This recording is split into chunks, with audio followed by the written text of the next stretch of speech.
All right, welcome back. We have a lot to get to. We're starting in Furlough, Arkansas, February 14th, 2022. We have this aircraft lost power into the woods, leaving the pilot with serious injuries.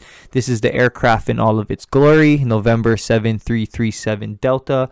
It was a Piper PA22 Tri-Pacer. Jay Smith was the pilot, and he took off from this Country Air Estates.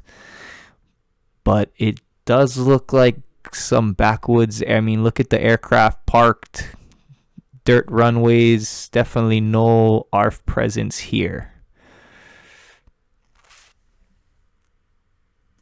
And then this is the aircraft again.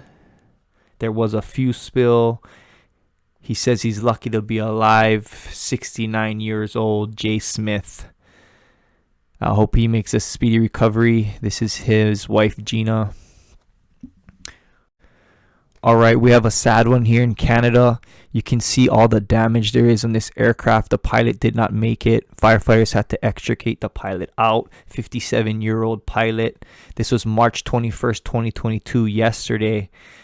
It was trying to make an approach on runway 29, and you can see how damaged this aircraft is. It was a Cessna 172RG, and it was trying to come into runway 29 at Brantford Airport in Canada.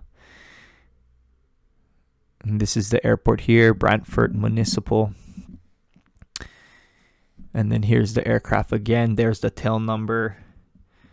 Charlie Golf Oscar Foxtrot Delta. So sad for the families here of this pilot. Not sure. They're investigating currently to see what happened, how the pilot went down.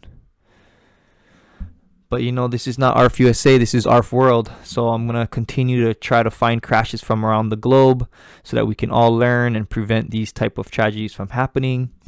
And speaking of globes, don't forget to click this one so you don't miss anything going forward. See you guys next time.